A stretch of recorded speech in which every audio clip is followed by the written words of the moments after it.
4, 12. Actes 4, 12. Maintenant, non par les œuvres. Dans Éphésiens 2, 8, la Bible est claire là-dessus. C'est par la grâce que vous êtes sauvés, c'est-à-dire par la volonté de Dieu, par la bonté de Dieu, par le moyen de la foi. Donc, il faut que vous ayez la foi. Et cela ne vient pas de vous. Ça veut dire que le salut ne vient pas de vous. C'est un don, c'est le don de Dieu. Est-ce que vous comprenez ce que je dis là? Le salut ne vient pas de vous. Il ne vient pas d'un homme. Il vient de Dieu. Tite 3, 5 vient juste appuyer ceci. Il dit, il nous a sauvés non à cause des œuvres de justice qu'on a fait, mais par sa bonté, sa miséricorde, par le bain de la régénération du Saint-Esprit. On est sauvé comment? On est sauvé uniquement par le sang de Dieu, par le sang de Jésus. Romains 5, 19. À plus forte raison, donc, maintenant que nous sommes justifiés par son sang, il faut d'abord que vous soyez justifiés. Serons-nous sauvés de lui, par lui de la colère?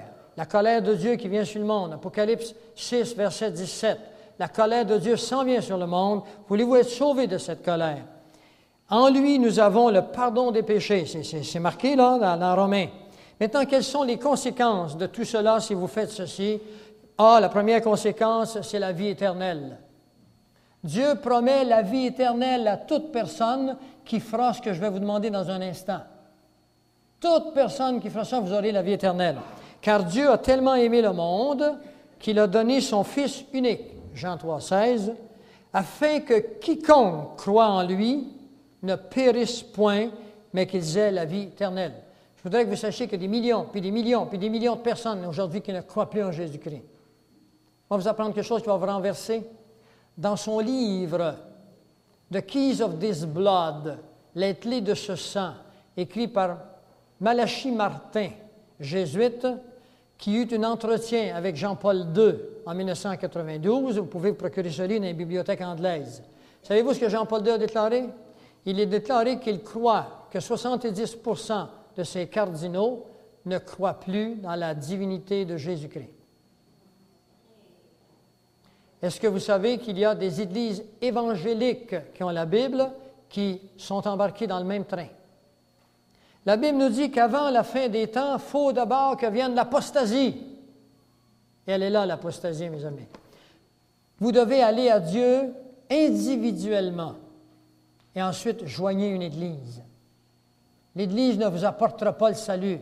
Jésus-Christ apporte le salut. Et ensuite, joignez une Église. Maintenant, la conséquence, la deuxième conséquence, la première, c'est la vie éternelle. Et la deuxième conséquence, c'est extraordinaire. Là, je veux mettre toute l'emphase parce que je termine ici.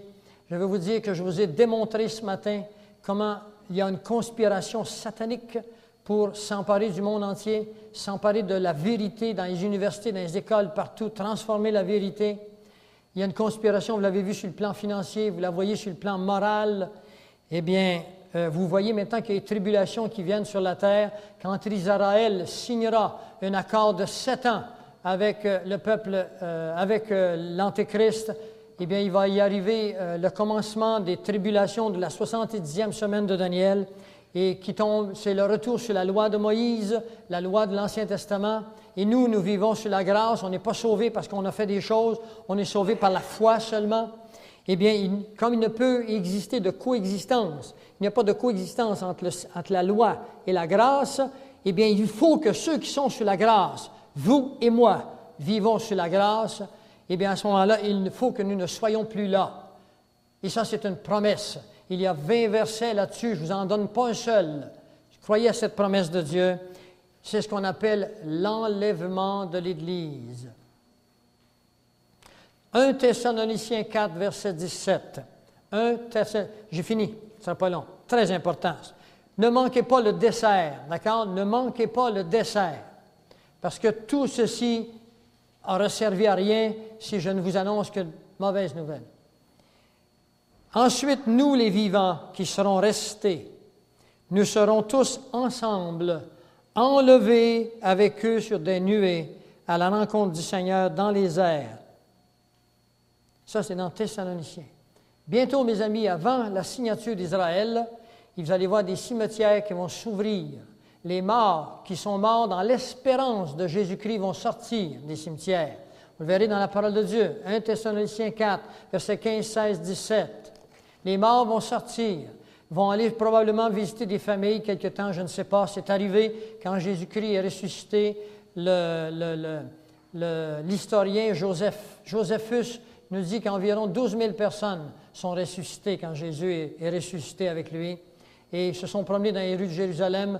Et ensuite, nous les vivants, alors c'est vous, notre époque, c'est notre époque que ça va arriver, ça. D'ici quelque temps, eh bien, nous allons être enlevés, nous allons disparaître entièrement. Parce que Thessaloniciens nous dit que nous n'avons pas été destinés à la colère. Vous n'avez pas été, si vous êtes justifiés devant Dieu, destinés à la colère. Nous allons être enlevés, puis ça va être un chaos dans le monde. Il y a déjà beaucoup de réclames, de panneaux, de dessins là-dessus, sur l'enlèvement des croyants qui disparaissent subitement avec nos corps, parce que nos corps seront transformés. Nous pourrons nous aller aussi vite que la lumière. Il faut que vous sachiez ces choses-là. Ça fait partie de la parole de Dieu, mes amis. Ce sont les promesses que Dieu vous a réservées. Allez-vous passer votre vie dans l'ignorance, puis à vivre dans l'angoisse? Nous avons un Dieu qui est bon, mais nous avons également un Dieu qui est juste. Et parce qu'il est juste, il ne permettra pas que le péché entre dans le royaume des cieux. Parce que si les pécheurs entrent dans le royaume des cieux avec le péché, ce sera le retour vers la rébellion. Et je suis fatigué, moi, de vivre dans un état, dans un monde où on peut te faire tuer sa rue à tout moment. Vous n'êtes pas fatigué de ça? Eh bien, voulez-vous passer de la classe des individus qui seront marqués, voulez-vous passer de la classe des individus qui vont rentrer dans les tribulations à la classe d'individus qui vont être enlevés dans un avenir immédiat, prochain. Ça peut être demain, ça peut être n'importe quand. Personnellement, moi, il y a beaucoup d'écoles de pensée là-dessus. Il est vrai qu'il n'y a pas d'indication, ça peut être n'importe quand, mais je pense que l'enlèvement va se faire un peu avant la signature de l'Antéchrist, ce bonhomme président d'une grande confédération de la terre, avec le peuple d'Israël. C'est clair et net que la 7e semaine, la 70e semaine que je vous ai expliqué, qui est la dernière semaine, c'est le retour sur la loi et c'est le retour de la loi de Moïse et on ne peut pas être là. Et le Seigneur nous a promis qu'on ne sera pas à travers ces tribulations. Alors, je vais vous inviter à quelque chose de très spécial. Est-ce qu'il y en a parmi vous qui êtes conscients ce soir, cet après-midi? Êtes-vous conscient que j'ai montré tantôt, la pomme, est inscrit dans votre cœur le bien et le mal. Vous avez parfois envie de faire le bien, mais vous avez envie des fois de casser la gueule à quelqu'un. Eh bien, ça, c'est le mal qui est inscrit là. Et si vous prenez ce mal, que vous l'apportez jusqu'à ses limites, vous ne seriez peut-être qu'un Adolf Hitler, vous aussi. Et si vous portez ce bien et que vous l'amenez à la limite, vous seriez peut-être une Marie-Thérèse, vous aussi. Mais je voudrais que vous sachiez que vous ayez à gauche ou à droite, c'est le même ordinateur, vous êtes un homme. Et à ce titre, vous êtes séparés de Dieu. Il faut passer sur le pont. Et le pont exige, pour passer sur le pont, ça exige ceci. D'abord, que vous reconnaissiez que vous êtes pécheur. Êtes-vous capable de reconnaître que vous êtes pécheur? Combien lève la main que vous connaissez que vous êtes pécheur? Moi, je le reconnais en tous les cas. Êtes-vous pécheur? Levez la main. Mais levez-la! Vous êtes devant Dieu, mes amis. Êtes-vous pécheur? Vous voulez-vous que Dieu aille vous chercher? Non, je ne vais pas, il ne veut pas. Non, il ne veut pas. Voulez-vous qu'il vienne vous chercher? Levez-la, cette main. Je suis drôle, hein? Il faut cesser de jouer à cachette à un moment donné. Êtes-vous chrétien? Dites-le, sans rue si vous êtes chrétien. Premièrement, acceptez que vous êtes pécheur. Vous savez une chose, hein, quand vous acceptez que vous êtes pécheur, vous venez tout de suite de vous séparer d'une million de multitudes qui disent qu'ils sont des dieux et que le péché n'existe pas. C'est déjà beaucoup, vous savez. Deuxièmement, acceptez-vous que vous avez besoin d'un sauveur. Acceptez-vous que le mal et le bien sont inclus dans la pomme de votre cœur. À ce titre, vous êtes foutus. Mais Dieu a envoyé Jésus afin que son sang qui coule soit le sacrifice par excellence, qui plaise au Père, non pas parce qu'il est sadique, mais parce qu'il aime son Fils, et que si vous êtes couverts de son sang par la foi, que vous soyez inclus dans sa résurrection.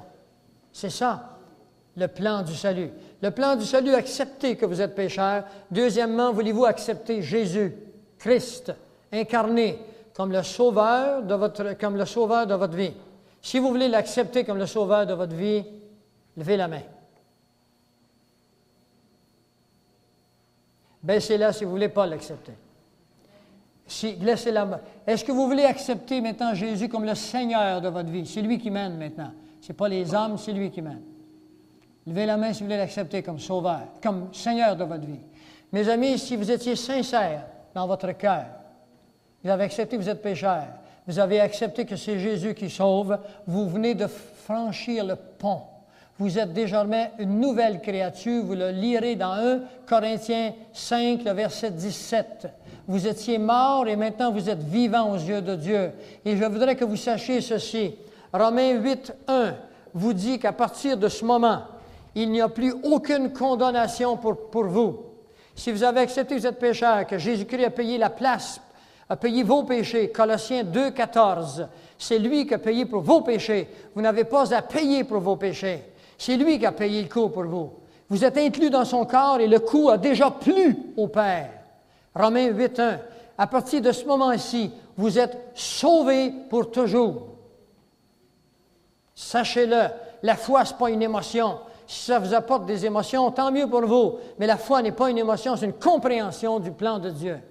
Si vous avez accepté que c'est son sang et non pas le vôtre, maintenant, une fois que vous êtes sauvés, à vous maintenant de connaître mieux ce Jésus-Christ, à vous de vous acheter une Bible, parce que ça, c'est sa parole. Ça, c'est son message. C'est son plan pour vous, de l'étudier, cette Bible, et à vous de le suivre. Parce que si vous ne suivrez pas ce Christ, si vous n'allez pas dans des milieux où on enseigne la parole de Dieu, vous allez bientôt retourner dans le monde d'où vous venez. Et vous allez avoir vos philosophies, vos pensées humaines. Le Seigneur veut que nous ayons sa pensée à lui. Alors, je termine cette conférence. J'espère que vous avez accepté ce Jésus, parce que ma conférence est inutile sans cela. Je ne suis pas celui qui va vous inviter à aller dans une église quelconque. Vous le savez, je ne suis pas un prédicateur associé à une dénomination particulière. Je suis associé à la domination de Jésus sur ma vie, ce qui est différent. Maintenant, je vous invite encore à ceci, c'est que Daniel 2, 7 et 9 est entièrement sur cassette. C'est 3h30, vous aurez les explications complètes. Vous pouvez la voir en arrière. La Bible, la foi et le salut est sur cassette. Les bêtes qui montent de la mer et qui montent de la terre vont être prêtes d'ici une semaine ou un petit peu plus. Et nous sommes en train de faire une cassette qui s'appelle « Les sociétés secrètes ». Et nous vous donnerons dans ces cassettes les titres de toutes les cassettes qui sont à venir. Et ces cassettes, en passant, seront non pas répandues seulement qu'à Alma, mais apparemment qu'on a un plan pour l'Europe et tous les pays francophones.